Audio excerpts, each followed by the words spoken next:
На маленьком плоту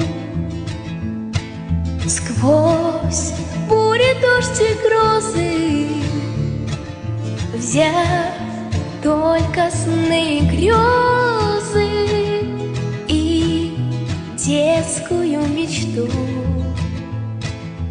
я тихо уплыву.